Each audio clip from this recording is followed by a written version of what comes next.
Oh, that way? Yeah, or that way a little bit. This way? Oh, man. Push it towards you. There you go. Oh, I guess I didn't really change it. We're live, by the way. I want to make sure this thing here. Well, I can move my computer. There you go. We're live? Yeah, we're live. Hey out there. No one's on yet, so we're safe. Are we sure we're on the right page? I'm almost positive. Because the last time I did this, last week, we started on Ron's, my personal page instead of You goobered and Family posted History on your own page. Uh-huh. Brilliant. Let's see. Yeah. We'll do a double check these. So everybody quit and didn't come back. Yep, look, they're right There's there. 4 of them. See? All right. Sorry for starting a little later.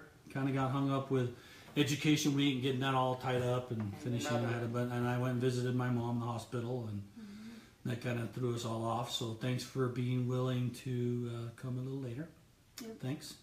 And welcome to any of the BYU Education Week folks who decided to join us. There was some that said they might join in. It was fun. We got to talk for 3 days. I kind of wish I had the other day, but Jim Green is going to teach tomorrow. So, and we have lots of questions. Lots. So I think we need to get going. We have lots of questions. Yeah, it's unclear whether we're going to get them all. We went short last week. I'm sorry. We're going to try to go a little longer this week. We got like 30-something questions Yeah, today. so we're going to get going. So Thanks for coming. We're just gonna jump on in. And feel free to comment on. We read it. I can't see anything, but I can read it. her eyeballs work better at that distance. That's true. Really fast. The last time we did this, you said that every week you wanted to do an update on what is new.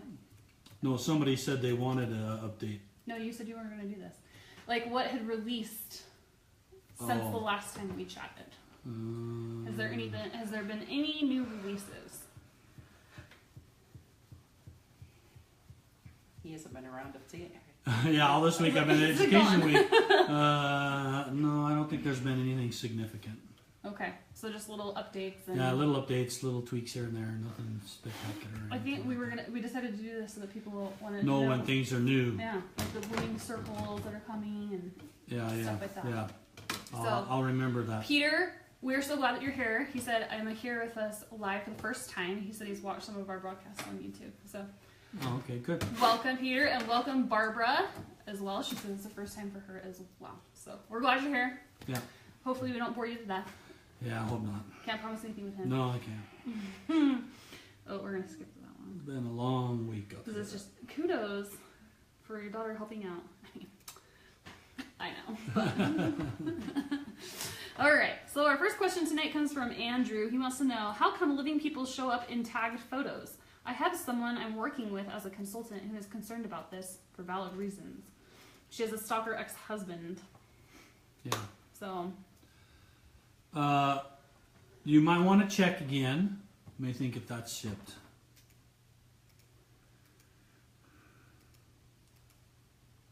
Don't hurt your brain. I'm pretty sure it's shipped. But If not, when would it oh ship? my gosh, You it's can do gotta be this. shipped. I can't remember. You can do this. Guys, it's been a really long day, so these questions might be difficult, apparently. Gosh, this is terrible. I even fed you! Yeah. I believe it's shipped. So, yes, I believe it has. Just recently, and so this has been a couple or 3 weeks ago, we changed the rules of memories so just so everybody knows what he's talking about, is there's a picture, and if it's not there, then I'm sorry, but I'm pretty sure it's there. But if it's not there, it's coming. So here's a picture. And it has 2 people in the picture.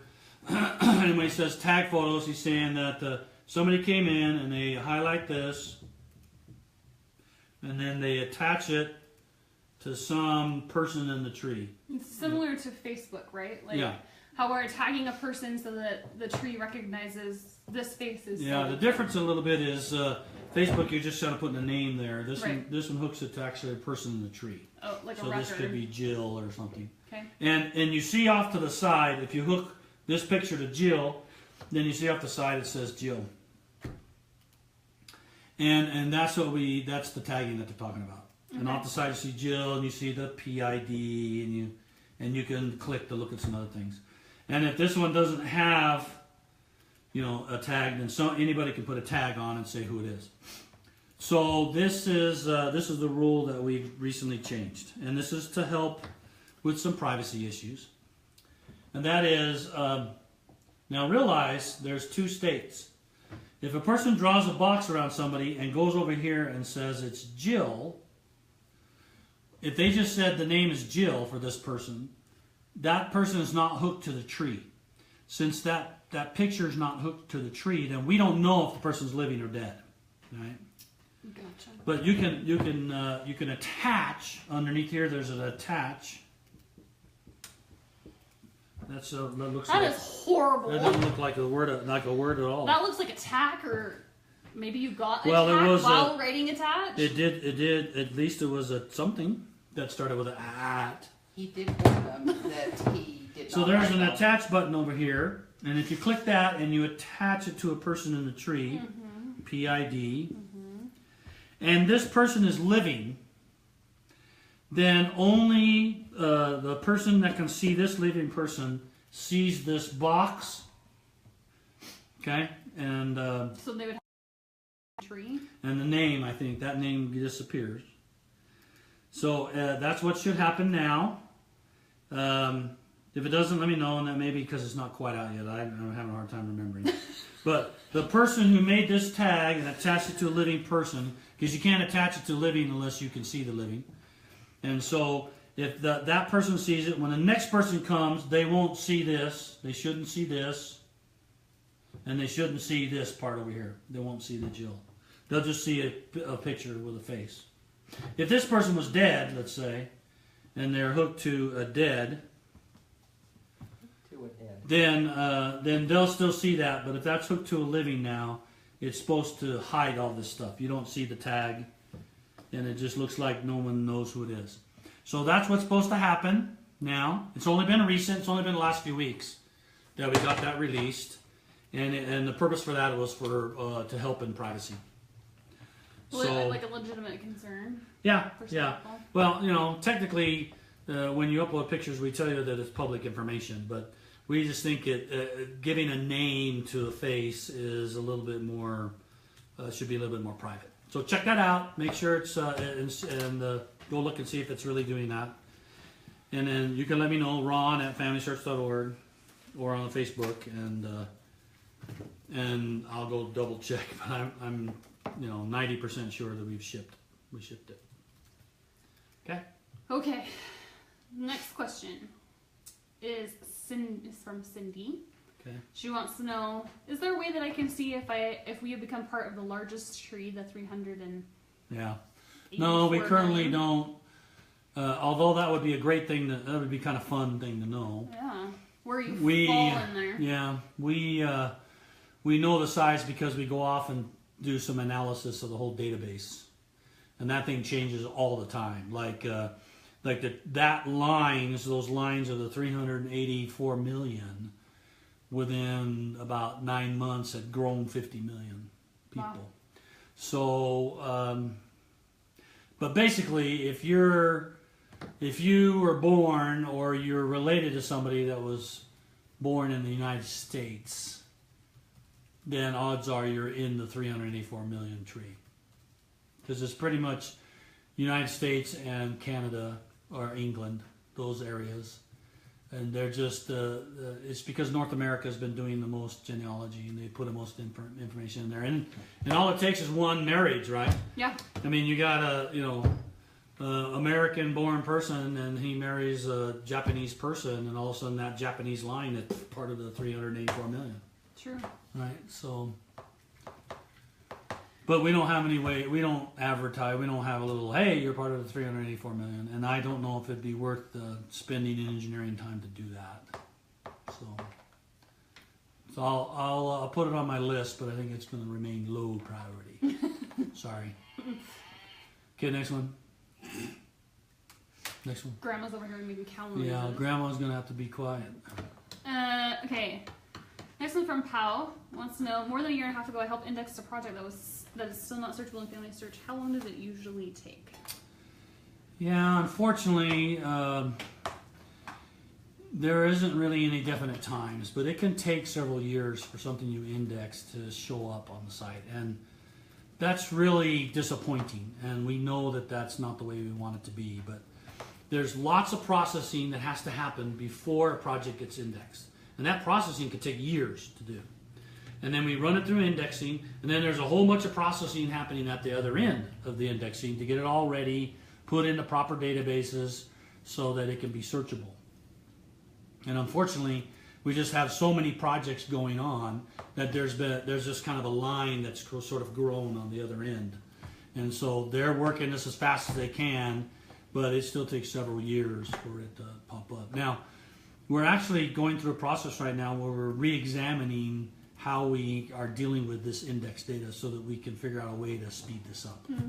We recognize it's too long, and you don't feel thanked and satisfied and validated. Because you did all this indexing work. You'd like to see your work being used to help people find their family. Sure. And it's not that we're not grateful, because we are very grateful. Family tree, hinting, all of that would not work without your great efforts in indexing. So I thank you personally for that. It's essential that we have indexing, or nobody will be able to find anything. And we can't give a hand, so we can't do anything. So we appreciate your effort. Keep going on. We're going to get better. They're building teams. They're gathering teams together right now to start working on this.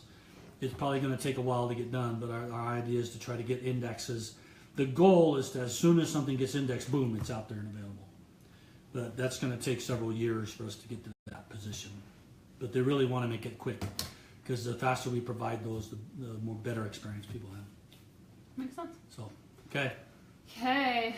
The next question is from Sherry. She wants to know, is there a way to open all adoption records in the United States? I'm not sure what they mean by open. I'm guessing if it's a closed adoption, they want to be able to attach an adopted sibling or child. Well, the opening, if it's about whether or not you can see or not see an adoption, that's not under our control. Okay. That's under the government's control. So that handles adoption records, record stuff. Sure. That's not a. You need to realize that records are owned by somebody. Mm-hmm.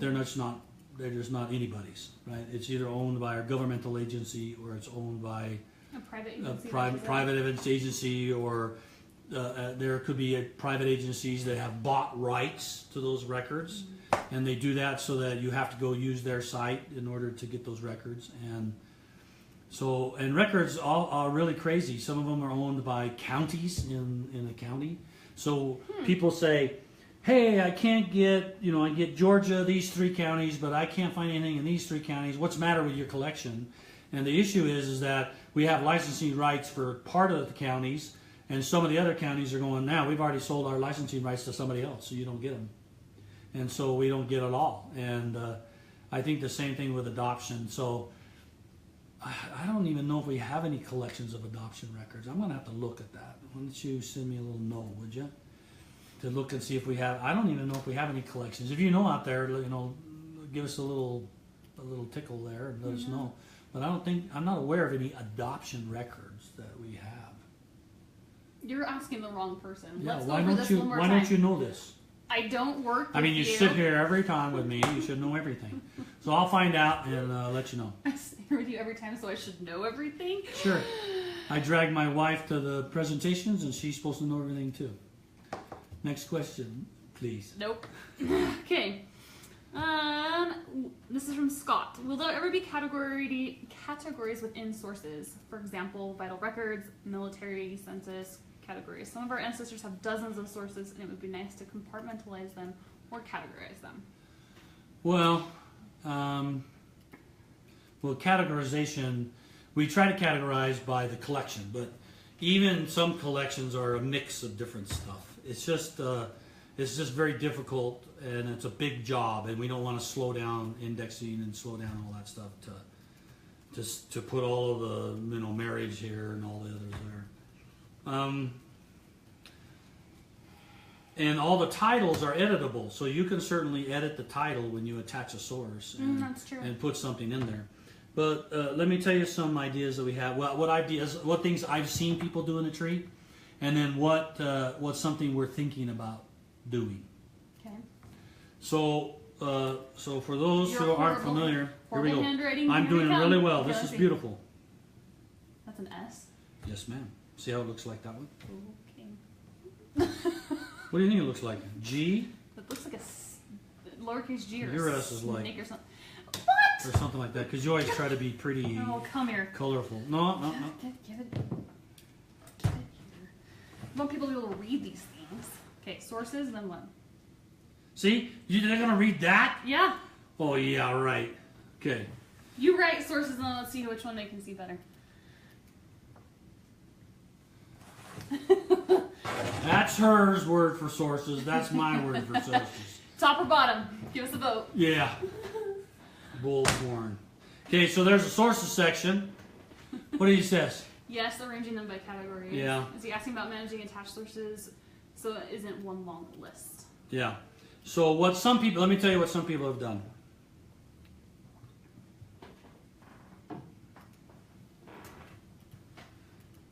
Oh, they're all voting for you. Yeah, absolutely. Dang it. That's because yours is all scrunched together. When you're long distance, you can't see it. There's, oh my God, old eyes can see better. I think they're all trying to suck up to you is what I think right. it is. They're hoping that maybe if they're nice, you'll make their things happen. All right. Ron's. Of course you'd say Ron, Okay. you goose. So what some people do is they actually go create a source, another source. And the title of the source is dash dash dash dash birth dash dash dash. And then they make another one that's dash dash dash censuses dash dash dash. And then they rearrange all of the sources. So all of the birth ones are here, all the census ones are here, and they may put another one over here, marriage things, and all the marriage things there. So I've seen this happen. This was out in the community. You guys did it. Yeah, I think it's pretty clever, and this is a source, and that's a source, and that's a source, but they're not really a source. They're just you got a problem with your battery. You need to plug your thing in. It is plugged in. What about this? What's this? That's a computer cord. That is not an iPad. Is that thing plugged in? It should be. Is the light switch turned on? Then is it in the wrong plug? Is there a wrong plug? Or in the wall, there could be a wrong plug. It's on the bottom, but your light's on. How do you know whether it's powering or not? I don't know. The block's hot. Just keep going. We'll see if we die. If we die, then we'll get your computer. Well, that's one thing people do. Now, here's another thing we're thinking about. And I get your opinion. We're thinking about allowing sources to be collapsed. I did ask them about that on the page, how people felt about it. Yeah, so, well, those that are asking may not be aware of that. So if you had source 1 and source 2 and source 3, the idea being, this is something we're looking at. We've been investigating for several months. We think it has legs. But what you can do basically is you could take, is that thing? It said it has legs, so it said it has little legs on here, is that what you're saying? Well, I don't know. It sounded like you don't know what has legs mean? Well, it sounds like that's about to get up and walk off the whiteboard. That's right. Legs means it has legs means it has life. It has ability to move. It can do things. That's a technical term that may be above your young head or something. No, I just don't work in the nerd. Didn't we field. say it has legs, Sri, and other things too? Not that I remember. I don't work in the nerdy people field. People, help me out here. It has legs. It means it has momentum. Okay, so the idea being that you could kind of do a merge of sources. So if you got, let's say you got the 1940 census from FamilySearch, and you got a 1940 from Ancestry, and you uploaded a 1940 picture or something that you took, you could actually merge this one into that one, right? And so you'd end up with one. I don't know if merge is the right word to say. It's a merge. No, because you're talking about collapsible. Well, it's a collapse. You don't lose. It's not like you're picking one side or the other. Right. But you get a 1940 census, and when you open it up and look at it, you can see that it's these 4 censuses, and then you can click on each one of these and see the the image, go to the ancestry site, or go to the FamilySearch one, or look at the index, you see. And so that's what we're thinking about for sources, so that you can kind of, but you only want to do this collapsing for things that are exactly the same. You wouldn't want to collapse a 1940 and a 1920 or 1930 census together. You want all the 1940s together about the same family, or all of the everybody uploads the same marriage certificate. Then you want to merge together all the same marriage certificate, right? Right. Or So, like tombstone photo. Like if I took a tombstone photo. yeah, like there's 4 tombstone pictures we of wanna the put them same all headstone. The same headstone, you want to put them all together into one. So you just see one image, even though you can go in and see where each image came from. Well, you can actually look at each of the image, but you look at them by going into the source, Right. and then you can see all 4 They're broken images. out. And I think we're either thinking that you can pick which one you want to see on the main one, or Be it like has to your do with default it photo. has to do with how you merged it. If you merged it into this one, then this one's the default, and Got you it. just keep merging more into it. Okay. So let us know what you think about that. That's what we're thinking on sources. We got a couple It kind of helps clean up things and collapse things. So there's 2. There's one way that people are doing it now, which I just showed you, where they make a source with dashes and birth certificates, and then they just put all the birth certificates there. That helps organize it a little bit. We're also looking at having you to start index some stuff on your sources, and the little indexing we're talking about first is like the date of the record. So if it was a 1940 census, you'd index 1940, and then we'd allow you to sort the sources by that event date. It's called the record event. Yeah, and then you can go sort it, boop, and then you got the 1800s first, and that all sorts So of we like did that. talk about that also on the page about having them indexed, and I think it was unanimous across the board. Yeah, that everybody's everybody willing was to do it, and willing that's to great. Index their own sources. Yeah. So those are the ideas we have for the source stuff. Ideas that are actually going to happen, or ideas that Well, the dotted lines people are doing now, you just do it by creating a source that's your separator. Right.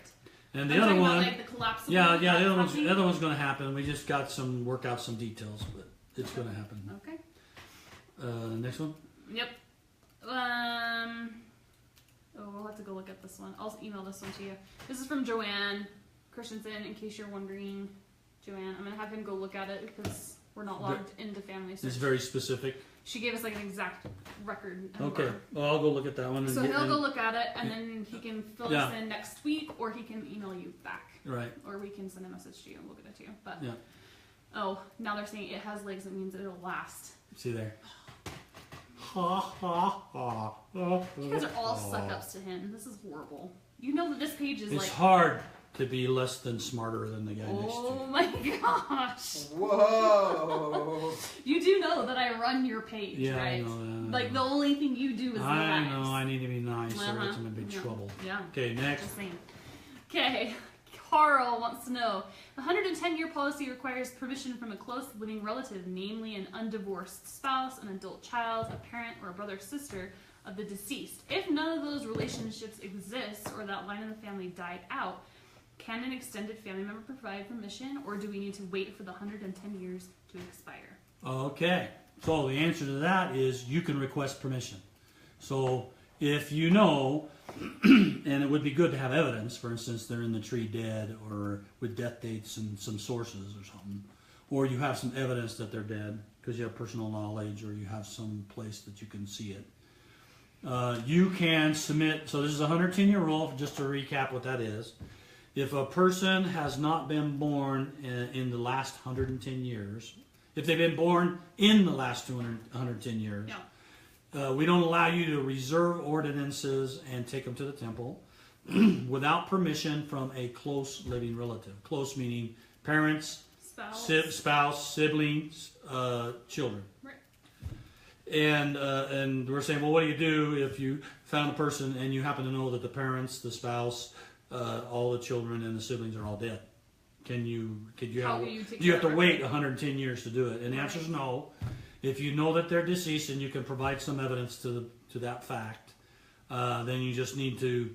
It says put in a contact person that gave you permission. Just leave it blank, and then down in the notes section you just say these were the brothers, these were the parents, these were the, if it's not in a tree, but they're all deceased, and there's nobody alive, and I'm the great granddaughter, or cousin, or aunt, or whatever. How you're related would be nice too. They can figure that out on their own too, and just say, I'd like to do this work. And my wife did that for one that she found for like a great aunt or something like that. And there was an extra kid in there that was missing that didn't have their ordinances. Died as an infant. And died as an infant but didn't have sealing parent. And so she just entered that in, that they were all deceased. And you could see it because they were all deceased and they were all members of the church.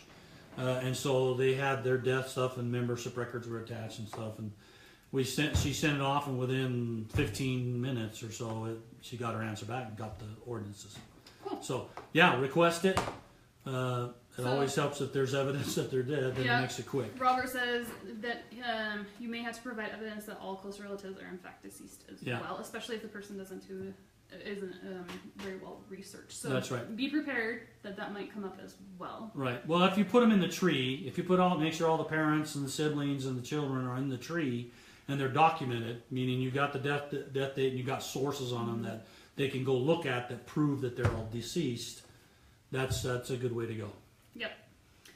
Okay, next question is from Barbara. She wants to know, so last week you said that people who marry into your family line can be sealed to their parents even if those parents haven't had any temple work done. Right. Where is the source for this? I would like to share the information with my family and those I'm assisting in my calling as a war temple and family history consultant. Well, there's an article on, there's nothing that sits there and says, you can, that particular case, there's nothing that you're going to find that says, hey, you can do a spouse of a relative, you can seal her to her parents without doing the parents. It's not going to say exactly those words.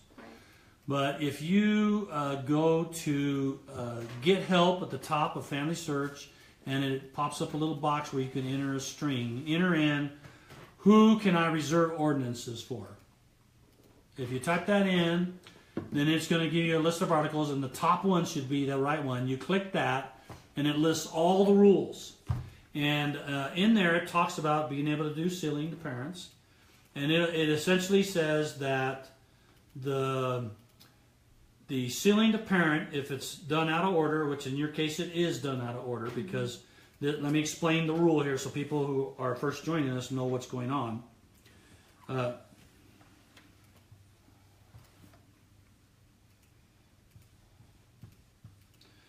Okay, here's the idea.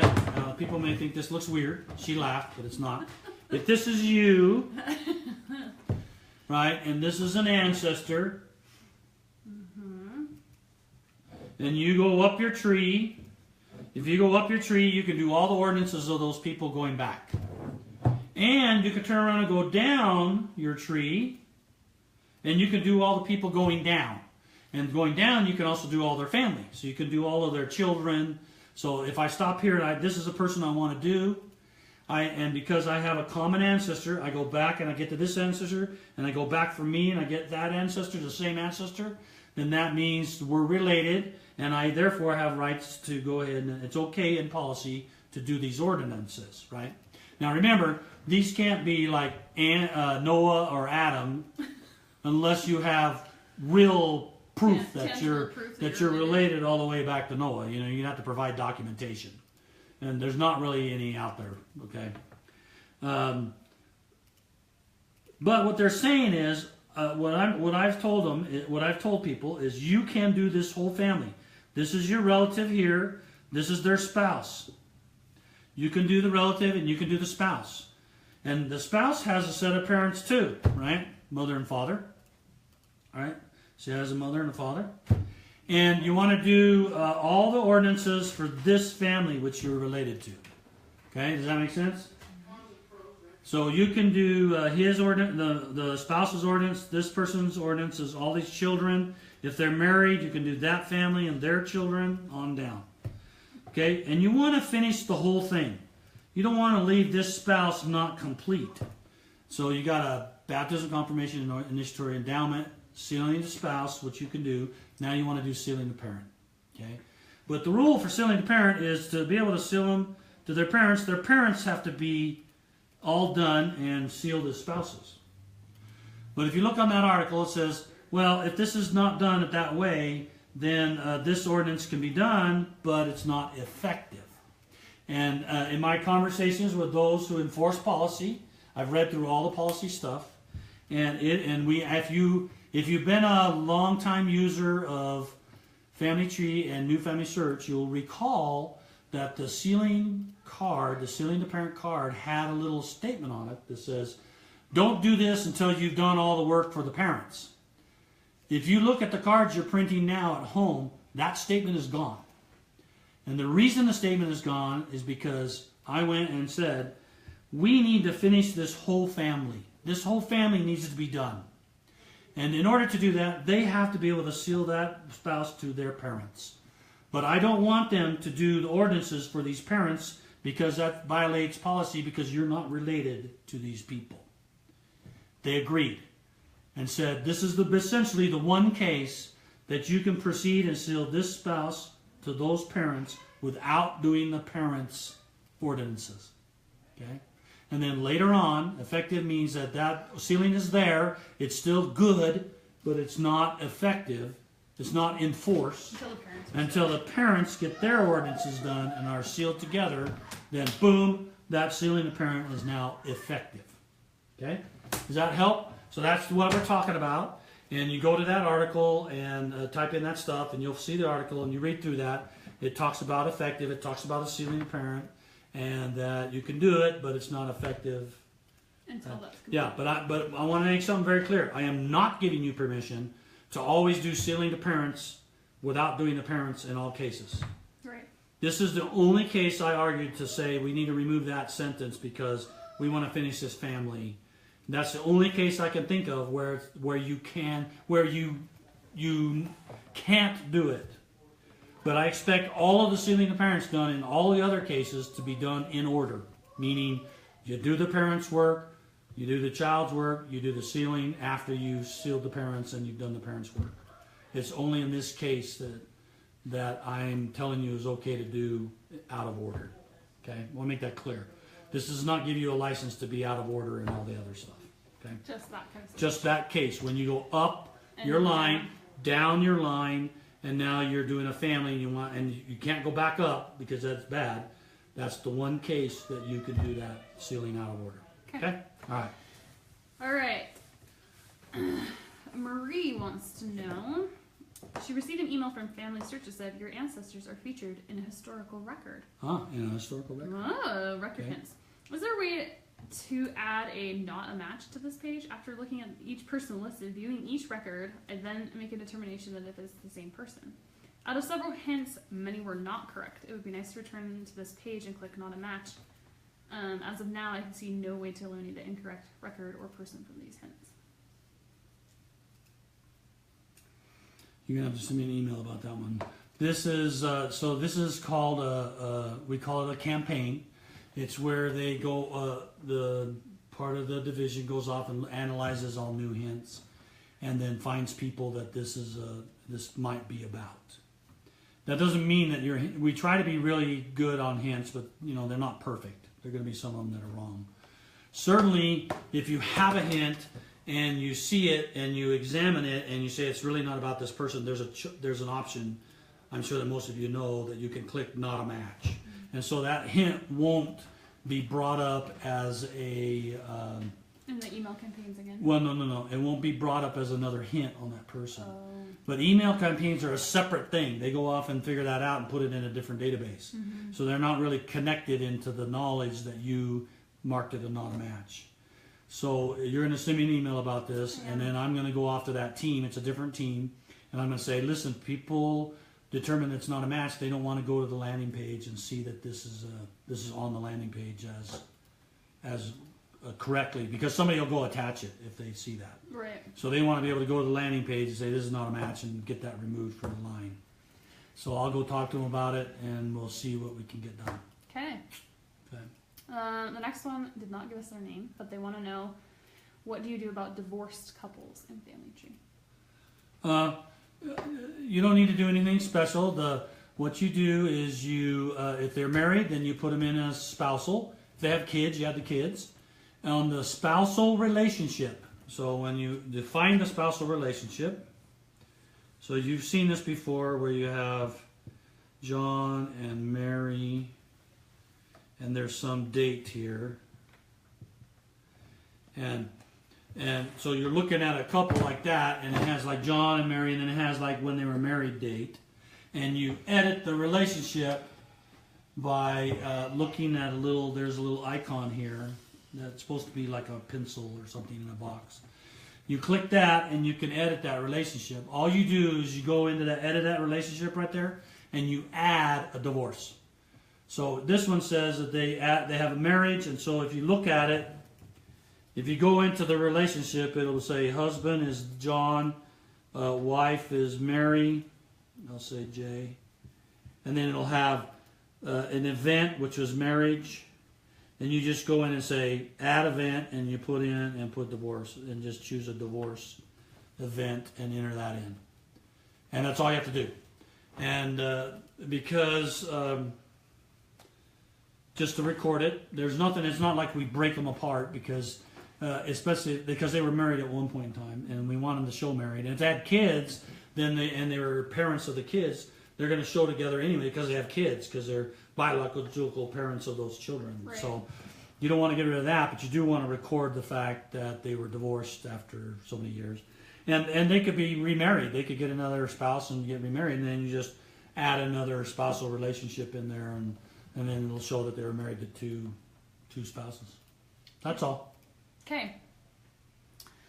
This next question is from Taylor. Why do marriage facts behave differently than other event facts? Specifically, I haven't found a way to select a preferred date and location, or even to reorder them so the preferred one is what appears. I'm hesitant to delete alternative facts that others have entered for the marriage, but I am frustrated that I cannot control which one I see by default. Yeah, I'm not sure why you said that that's not like other conclusions, other things, because you don't get to choose which one you see. There's only, so it's behaving like all the others. Let me tell, there's two types of conclusions on a person. There's what we call the vital conclusions, where there's only one value, so there's only one name, there's only one primary name, we call it, one birth, one christening, one death, one burial, okay? And then there's these other information section. Those are what we call multi-valued fields. So you can have multiple, also known as, or multiple nicknames, or multiple military service, or multiple residences. But you don't get to choose which ones of those you see or don't see. Right. You see them all. The thing about marriage, this was a marriage event, right? Mm-hmm. The problem with marriage event is we only show you one, and so I get the problem. We've chosen to show you the earliest one, the first one. Mm-hmm. So if they most people got married first, and then they get divorced, so we end up showing the married one in there. We haven't, people have mentioned something about maybe we want to pick the divorce, or why don't we do the last one? And basically, whatever we pick, it will be wrong, right? Half the people won't be happy about it. Yep. The only place you get to do your own preference and prefer what to see is called preferred spouse or preferred parents. So if a person is married to 4 spouses, and you can choose which one of those spouses you want to see when we paint your pedigree. Okay. Or if you have multiple parents on somebody, so your line goes like this. Let's say your line's going up. I have to go this way. Your line's going up, and then there's 2 sets of parents at that time. And one was the biological, one was the adoptive, whatever. You prefer one of them. So let's say we traditionally go biological, but let's say that things didn't work out with biological, but you prefer your adopted parents. You can choose to say only just show the adopted one as my preferred set, and that's the one we'll paint for you. We haven't done a preferred marriage event or a preferred other information. So sorry. I don't know what to say to you. We only have enough room. We only have a little tiny room, so we chose to do the earliest. Maybe it's something we'll do someday, but that, let me know how much you're bothered by that or not, because it seems like About what? Adding marriage? whether you get it preferred or not to Oh. pick what you want. Help me understand why it's uncomfortable for you, or why you would want to have a preferred one, because preferred is a pretty costly Feature? it's a costly feature, because we have to have every person in the system, all million users or whatever we have right now. It changes all the time, of course. They have to be able to choose at that particular point what they want to see, and so that requires us, whenever we hit that point, to have to go calculate, well, so-and-so wanted to see this and so-and-so wanted to see that. And so every preferred look that's different than what other people see is a lot of work. And there's potential confusion, because you're looking at the tree and you see, you're looking at the tree and you say, well, I see they were divorced then. Somebody else says, well, I must be on the wrong people because I see married, I don't see divorced. And so we have to think about that too. So help me understand. Send me an email. Ron@FamilySearch.org, Ron@FamilySearch.org, and tell me why you feel strongly about that one, and I'll take another look at that. Okay. Ruth would like to know, is there a way to sort or filter our tree by location? No. Sort or filter your tree by location. So, Sheree, would you take this? Nana. Yeah, so she's saying this would be handy for those times we are traveling to our ancestors' stomping grounds and want to find who lived there, especially from the other branches that we might not be focusing on yet. So maybe they're going on a trip to Europe or something and they want to see their European. For where do you think you're coming to get you from? The European to the other place. cities and places and stuff like that. I don't know if they'll do it tomorrow or the next day. I'm sorry. So But they will. I get it, but if you're part of the 384 million, how many would you like us to sort by? I mean, the problem is when to stop. We've had other people talk about this kind of stuff. I'd like to see my tree in a list, like I get in Ancestral Quest or Roots Magic or something. Well, in the list, most average personal databases have maybe 10,000, maybe 15,000. 40,000 if they're huge. It's a little hard to give you a list of 384 million. So we tend to not do that. However, I will tell you that we are interested in, it's one of the features we're thinking about and we've talked about. Let me know how you feel about it. Is we're thinking about, we have a mobile application. For those who don't know, we have a mobile app. We have 2 mobile apps. I have guys from my team that work on all the mobile apps. And we have a Family Tree mobile app and we have a Memories mobile app. So the Family Tree mobile app, the neat thing about mobile apps is that they run on devices that know where they are. They have GPS locators. And we're thinking about adding a feature on the mobile app that says, you can have a feature that says, hey, notify me when I'm within 100 miles or 50 miles from one of my ancestors. And then you download into the mobile app however many levels you want. So the default, if you push the download, there's a download button on it and you can get 6 generations. Okay. So if you want more, you just expand your tree. And we remember on the mobile app the people that you have, and the data is right there. So we're not going to give you 384 million, but we'll just give you the ones that are on your mobile app. And then as you're going along, it'll go, bing, hey, notification, you're within 10 miles of the cemetery where somebody was buried in 1805. And maybe it's, you can click it and actually show it on a map. Okay. So that's one of the features we're thinking about for the mobile, which I think will do what you're looking for. I was going to say, there's a couple people saying that there's third-party apps that do this. Apparently, there's one called Family Nexus that takes your family search, family tree, and automatically maps events in your tree, and it will notify you when you are nearby. There you go. One of those. There's a third-party app. Someone says. So try that. Nexus. You get the third-party apps by going to FamilySearch.org/apps, APPS, I believe, and you can go in there and say Nexus. I didn't know that. There's plenty of partners there that I can't keep track of all of them. But, what? Yeah. I got other things to think about. So great. Thank you for that. We're glad that you passed that on to us. Thanks, David, for letting us know about that app. So that's fine. Give that a whirl until they get their mobile app working in that manner. Yeah. Then you can do both. I do want to point out, I was at Education Week today, and I had the people that came to my session. I said, hey, pull out your mobile phone, and if you have the Family Tree app on it, launch it. And in the bottom right-hand corner, there's a More button. When you push More, and you see there's a new entry that we added a couple of months ago called Relatives Around Me. Oh. What it does, this actually shows you how you're related to the living people around you within 100 feet. So so I had everybody in my class at BYU Education Week I said, pull out your mobile phone, go to the More, click Relatives Around Me, choose if you're agreeable to let people see your name. When you push Scan for Friends, it'll show your name, and then anybody within 100 feet sees your name and you see their name. And then you click the button to say, you click their name, and it'll tell you how they're related to that person. Oh. So it'll draw your line up to your common ancestor and down, over and down to show you how you're related to that person. And it even has a little thing at the top that tells you, hey, they're your sixth cousin once removed or something like that. That's nifty. And it's really cool. It's been a lot of fun building, and we're thinking about how we can get that on the website, but it works great on the mobile.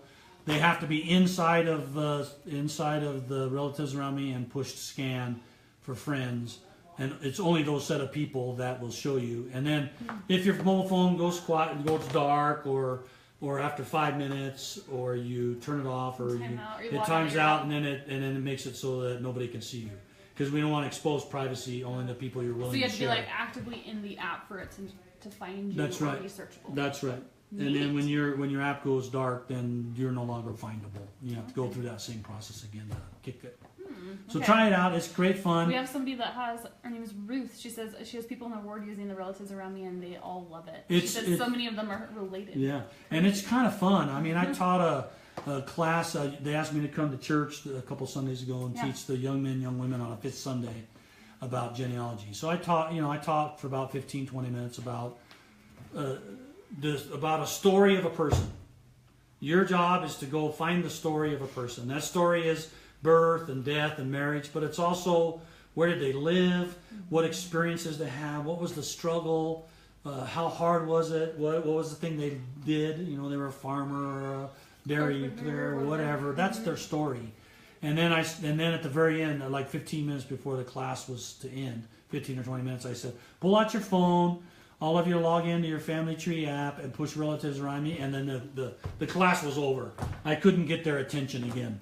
For 15 minutes, the class volume went way up, and all the kids are running from seat to seat and say, hey, you're related to me, hey, you're related to me, and they just love it. And it's a great way to kind of let them see some of the coolness about family history, especially for kids. Your young men, young women age. And also, it's great for us old people too. Old people. Don't call me old. Oh, okay. Old men. Oh, jeez. All right.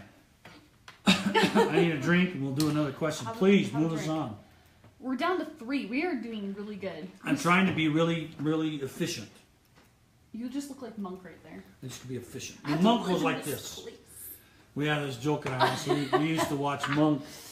You may not be familiar with it as a TV show series where it had this OCD detective. Yeah, Tony Shalhoub was the actor, and so funny. He invited he was a consultant because he was too weird to be a detective. His wife died. Yeah, he was a detective. His wife died. He kind of went nuts, and they retired him, so he consults. And he invited the captain to come live at his house because he got kicked out of his house. He was going through a divorce. Yeah, and his captain vacuumed his floor, right, with a vacuum trying to keep the house nice. Yeah. And when he vacuumed the floor, he vacuumed like most people. It's just kind of any pattern. It's just vacuuming everything. Right. And Monk comes in. Just get the crumbs off the floor. Yeah, and so he finishes, and the second he finishes, Monk turns on the vacuum cleaner and starts vacuuming again. And he says, I just vacuumed that thing. And he says, yeah, I have to live in this. You vacuum this diagonal. They need to be horizontal. He's like, I gotta live in this place. And it was just hilarious. I'm sorry. Well, I'll find the clip for you guys so you can enjoy the humor with us. It cracks us up. Yeah, we laugh about that scene. It's funny. Oh, good times. Okay. They want to know a little bit about family.me. I'm assuming this is a partner. That's a third-party place. I'm trying to remember Family.me, to be honest. I've. Do I need to ask you about this and have you review? Yeah, I'm gonna have to review it. I remember seeing Family.me when they asked to be a partner. One of the assignments I have is to review partners to see if they're doing something that's acceptable. You know, I tell them, hey, this is you really can't do that, or you need to be more careful there. And I'm thinking that Family.me was a way to, it loads your tree, but I can't remember exactly what it did, so I can't remember. He'll go research it. So I'll go look at Family.me and then tell you what I think about it.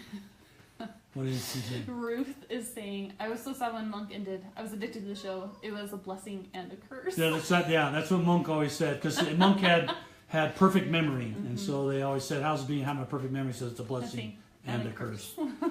Yeah, and I like the one where he was blind. He was temporarily blind. He got acid in his eyes or something. And he was thought he was on a high rise, and he was standing on a beam, and the beam was like 3 inches above the ground, off the ground. He was on a job site. He was hanging on, and he dropped his cane. He goes, "Look out below!" And and everyone was looking at him. 2 inches off the ground. Yeah, and everyone was laughing and looking at him weird. Anyway, good show, guys. Good show. Okay, Carl Greeno would like to know.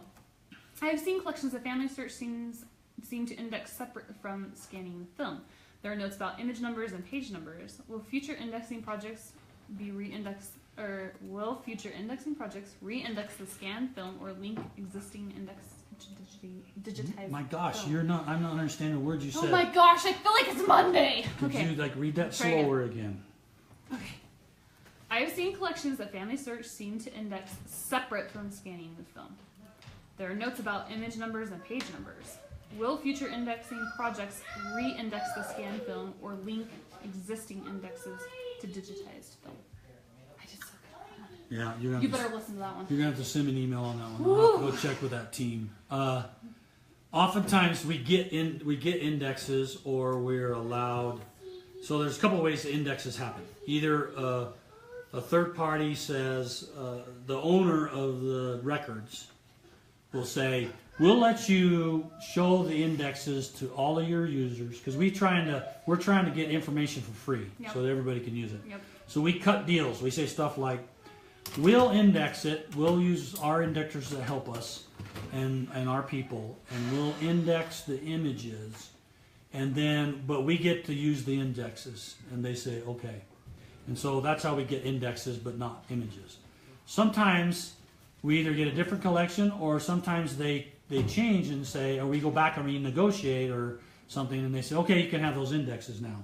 So, or they're the images. So sometimes there's a timing where those happen at different times. Mm. So I've got to go check with the indexing folks, because I don't know. That's not something I deal with every day. So I will have to go in and see if they're planning. If you know the collection that you're talking about, that would help me better. So if you send me an email, ron@familysearch.org, and tell me what collection, I would be grateful, because that's more specific. Because I can say, here's the index, here's the images, are those ever going to come together? And how are you going to make them work together? Yeah, is it going to fix? Is it going to work? The only difference is the index, an index just has a URL that goes to the image. Yeah. And so it seems like the toughest part is going to be lining up the images with the indexes. Mm-hmm. And I'm not sure, that sounds kind of manual to me, because remember, if it's like a census or something, there could be 50 families on that one image, mm-hmm. on that one page, and you'd have to know which page each of those people were on, so you could match it with the image. Now he says it has numbers and then image numbers and page numbers. Yeah, so maybe by doing that we can auto match that. So I got to go talk to that team and see. But if you can send me an email with the collection, that would be great. Okay. Last question of the night. Whew, what time is it? It's not even 9. We are burning rubber. We are cruising. On fire. Okay. Full speed. Deanna Winter Rose wants to know: are the changes that they are seeing now in beta will be the changes that happen in the new update? Yes and no. Okay. Loaded question. Yes. So for those who don't know, there's FamilySearch.org, and if you've noticed just recently, we kind of switched that to www.familysearch.org. Don't get messed up. We had some changes in some of our networking that we required us to go back to www.familysearch.org. You can still use familysearch.org. It doesn't matter. But we had to switch to that for some networking things. Like redirect you anyway. Yeah, but we'll just redirect you over there, so it works out.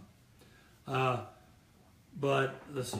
Now I forgot the question. Changes that they're seeing in beta will happen in the new there's update. another site that you're all welcome to use. It's called beta, B-E-T-A, .familysearch.org. I got it. beta.familysearch.org. And what does this beta site do? Okay, so beta, familysearch.org. I feel like I'm on an episode of Reading Rainbow. Beta.familysearch.org is a place where we test our software. And we work on things that are in concept and things that we're planning on releasing. As far as the tree goes, we don't release anything until it's gone to beta first, because that's where we do a lot of our testing to make sure it's all working. We beat it up and do things like that. And but not everything. And so you're welcome to go to beta.familysearch.org. That's a great place to go to if you just want to play around. You know, anything that you do on beta.familysearch.org, we're going to throw away, because about once a year we take the production database, FamilySearch.org, and we copy it to beta.familysearch.org, and we throw away everything that was there before. So feel free to go. I go in there and I add new kids, and I kill people that are alive, and I do all sorts of crazy things because I'm testing to see how the system works. I'm preparing for a presentation. I want to show something that doesn't exist in the real tree, but I can make up a scenario in the beta tree. So you're welcome to go play with that. It's usually up all the time, but it can go down without notice because it's our testing facility. Mm-hmm. What the people are talking about, I suspect, is we're in the process of doing some major changes to the Family Search Family Tree interface, the thing you see on the screen, the landscape view, the portrait view, the fan chart view, the person page, all that kind of stuff. We're in the process of doing some renovations on all those pages, and our main purpose for doing that is to make the pages faster. We have so many people coming, and there's too much data that we're collecting and throwing away and not showing on the page, that we want to be more efficient and only get the data we need and then show only that data on the page. And so we're rewriting portions, and we put it out on beta.familysearch.org, and we try it. We ask other people to check it out and see what they think. But just because it shows up on beta.familysearch.org does not mean that it's ready or almost ready or will ever go to familysearch.org. It may not happen. But there's some things that you're seeing there. Go look it out. Go check it out. Send me an email on your impressions on things. I think some of the things that are looking like there is they're rearranging some of the menus.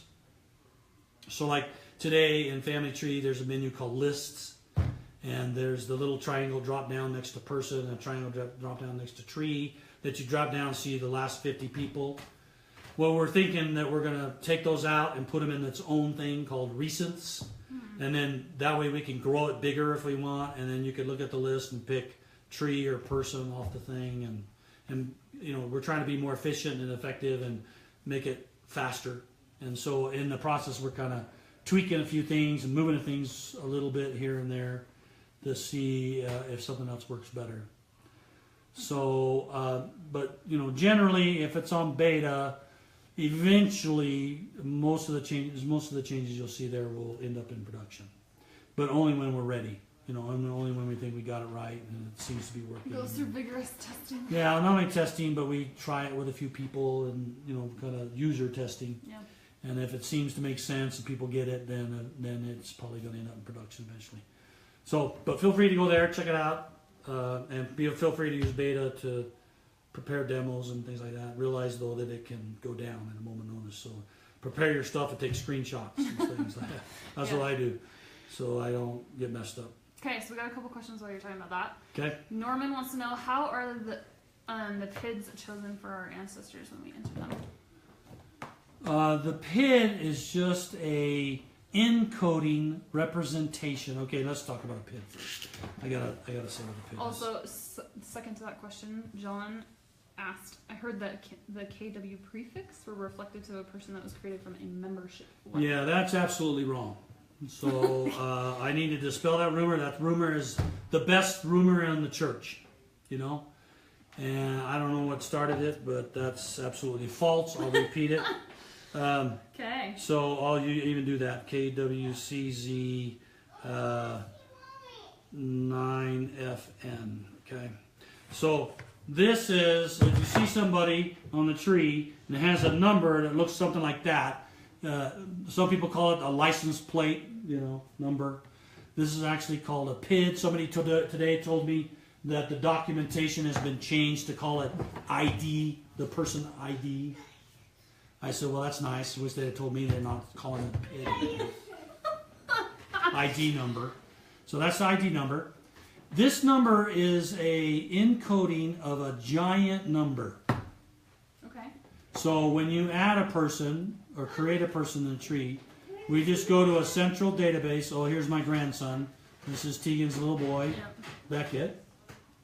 Hello, Beckett. Hey, Grandpa. So anyway, we go to the big database and we say, give us a new number, and it just ticks the number, and we're talking about a billion big. And then we encode that because you're not going to do very good remembering a billion long number. So, and it's hard to type in. So we use some formulas to encode that into a unique PID number, okay? And so they're all unique. Each person has a different ID number. No, that ID number is not used again, and it's not anywhere else. You may, if you go, some people say, well, I go to genealogies and I look at PRF submissions, and it has the same number, and it's the same number as the person in the tree, and the answer is, nah. It may be that way, but that's not what is intended. We use a completely different numbering over there. If it just so happens to be the same number, then that's just a coincidence. But it's not. So, and then the next thing he said was, well, these numbers, everyone's telling me that if it starts with a KW, it means that that person came from membership record. And the answer is absolutely not. I don't know where the rumor got started. It kind of got out there in some blog or something, I don't know, somewhere. But there is no correlation there. I mean, there may be a bunch of KWs that have membership stuff on it. There may be a bunch of ones that are KW. Oh, he got his hand. Oh, he got his hand squished. Oh, his fingers got pinched. Sorry, yeah, guys. in the door. So there may be some KWs that are membership, and there could be some KWs that are not. But you cannot say that all KWs came from membership records. So, and if you hear that from somebody, tell them, I talked to Ron, I asked him. He says, nope, you cannot make that assumption. And Ron knows because I know. And I even know the guy that wrote that algorithm. And I talked to him about it, and he said, nope, it's the next number. I just let it go. Yeah. It's a magic happy ending. Yeah. Okay. Deanna wants to follow up on a follow-up question. She said, so she's the one that asked if the changes that you're seeing in beta will happen in your newest update. So she wants to know, will the changes only be made to the tree view and not the person page? And then she said, is it possible that you can really make it so that the hyphen is not required when using IDs in the recent search box? So with your Is it required? Apparently. Have you tried it without the hyphen? Because you can go to the find and you don't have to enter the hyphen. You don't even have to enter capitals. Maybe she's looking You at can even have an extra space on the end in the beginning. the recent search box. Would that perform similar to find? Should. So you're telling me the recents and beta, you have to have a dash or it doesn't work? If so, I got to go talk to those engineers.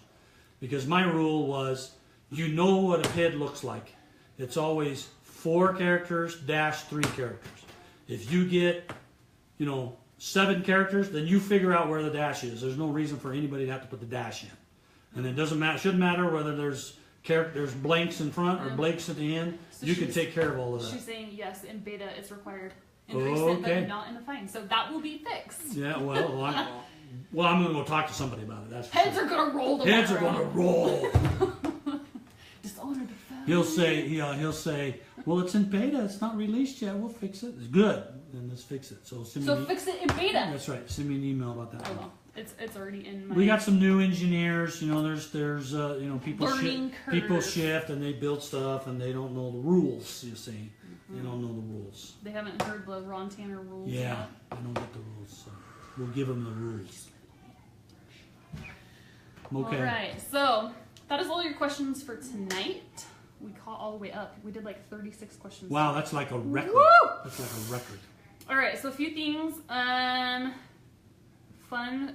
If anybody came to Education Week, thanks for coming and supporting. He had fun teaching it. I really enjoyed it. I kind of got so excited. I got at doing a bunch of stuff, and we didn't even finish one of the presentations. We had about another third to go. I'm sorry. Hopefully they turned out good because he may or may not have finished his slides like 3 days before he presented. May or may not. We're not saying whether that's true or not. Yeah. Yep. Coming up. So our next live is going to be on September 7th. So not next week, but the following week.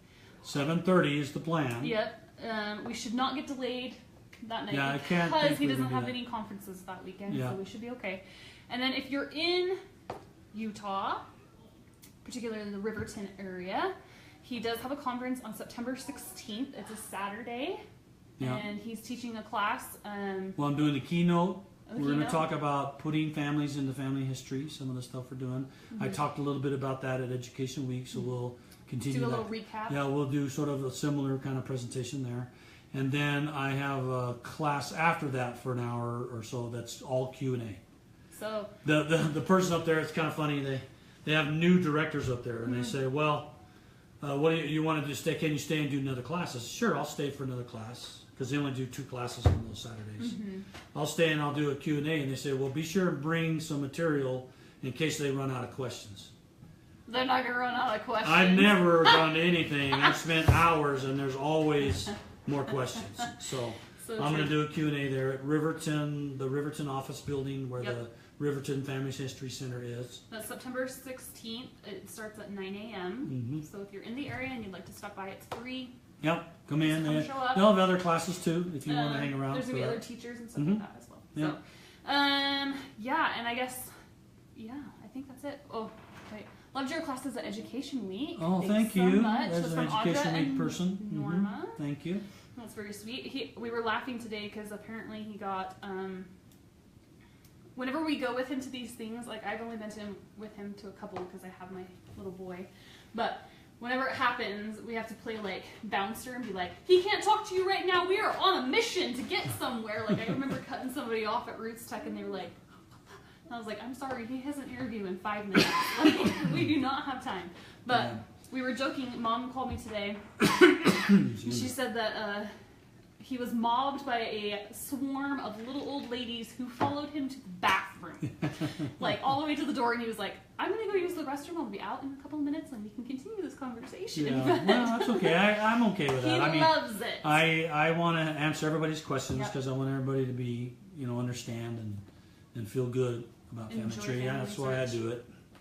So, any last tidbits that you want to add until we see them in September? No, just thanks.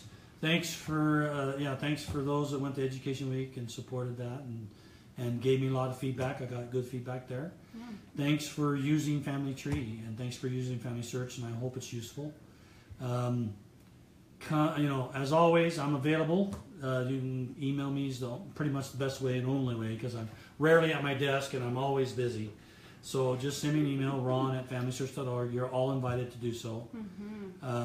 He will answer every email. I answer them all. I get a lot of them, so it may take a little while for me to answer them, but I'll answer them all. So, and if you see things that are problems, let me know. If you see things that aren't working, that's fine. I read a lot of the Get Satisfaction posts, so if you go in and put feedback in through FamilySearch, I get an email for every one of those feedbacks that's entered on the whatever subject. Yeah. And I get an email about those, and I read all those. Sometimes I don't comment on them because if the community, there's others in the community that comment on it, and it seems like it's appropriate, what they're commenting. I won't jump in because they're providing a service and helping us. So that's you that are doing it. Just they're not employees or missionaries. They're just you and me. People that use the system. Yeah, and say, hey, you can do this to fix it. And Yeah. stuff. So anyway, thank you for all you do. Carry on, have fun, enjoy doing genealogy. Start spreading the word around that it's good work and it's getting a little better to find records, a little easier. Hints have really changed the game. Yeah. And thank you. Just a little note. I was talking at Education Week about how big the tree's grown. We grow about 2.7 million new persons added to the tree every month. And we add 18 million sources every month. And we're up to where we got 796 plus sources 796 million sources in Family Tree. So that's all you that are doing all of that. And thank you so much for doing that work and getting that in there. Yeah. So I just got a couple of questions. Let's see. Are the videos going to be available on YouTube? Yes, all of these videos are going to be uploaded to YouTube. I apologize. That's my bad because, like I said earlier, I run the page. I'm a couple weeks behind. My mother-in-law actually passed away, and so I've been dealing with helping all her affairs. Yeah. Yep, taking care of all that paperwork and finances and teaching my sweet father-in-law how to pay his bills. Like, it's been a journey. So I'm a couple weeks behind. I apologize. I will have them up by the end of this week for you, including tonight's. So if you want to share it with others, please feel free. Well, will this family search be the last in the eternal database without ever having to start over again? Be the last in an eternal database. Yep. I can tell you this. The data that we're putting in to Family Search right now will be some of the data that's there in the end. It's about the data. There may be another computer system built. There may be enhancements done in the future that we're not aware, that we can't imagine. But the data that's in there is going to survive forever. So that's what's the most important. And I keep trying to bring it up to my coworkers and to others to say, we don't mess with the data. This data is special. It's sacred, and the people own it. The members and the people own the data, and that's what's most important, is to make sure that data is good and make sure that data stays and it's protected. And that will live forever. The data will live forever. The features may come and go, and the UI may change over time. Mm-hmm. Who knows? We may get to the point where we just talk to the computer and do hand gestures or whatever.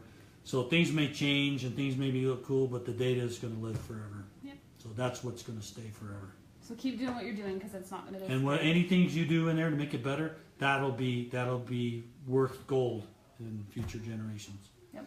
Okay. Okay. What's that? One more. Will the watch button come back for living people? Well, probably not. That kind of happened, and we didn't plan on that happening. It was an accident. It was one of those things where they were fixing some code, and it got out there to public. It got out to the official site and basically put watch on everybody. That's a little creepy and stalkerish. What most people that I understand that saw that watch on living, they liked it. Not because you want to watch when people put changes, because you're the only one that can change the living. Uh-huh. It's you. You're the only one that changes it. Right. So it's not like, hey, that stinking cousin changed my living again. That's not happening. So The only reason you're doing the watching, from my perspective, as I've looked at it, is because you've got some living sitting in your private area that is not necessarily connected in the way you want it to be. Mm.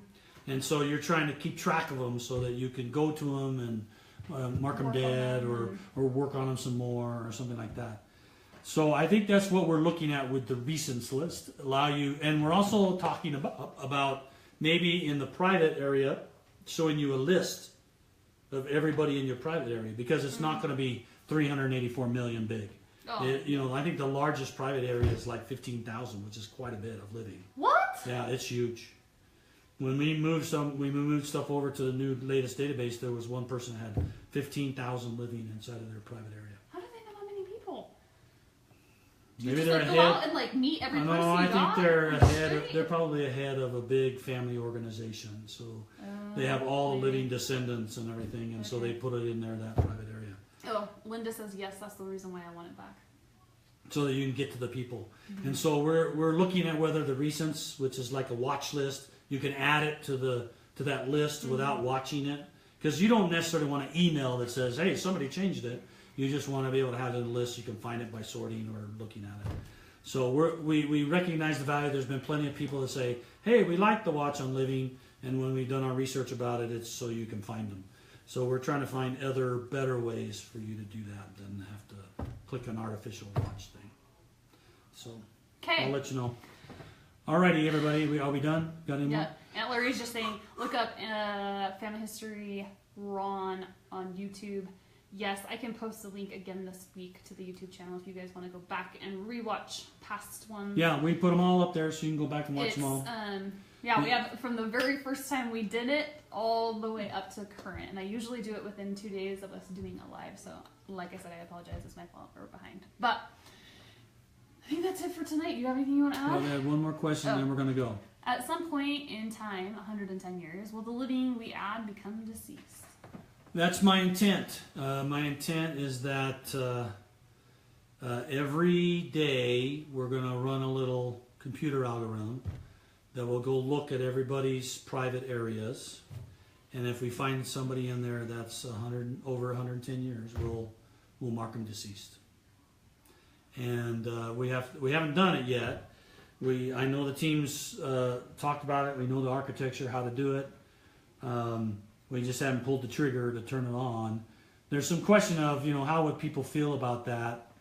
Would they be upset? But I think most people that are, if you put that living in there and it's 110 years later, you're probably gone too. So I don't think people will have a problem with that. We'll probably have to do something smart, like saying, hey, if somebody's logged in this account in the last 60 days, instead of just marking them dead, send them an email and say, hey, these PIDs inside of your private area are over 110 years. We're going to mark them dead.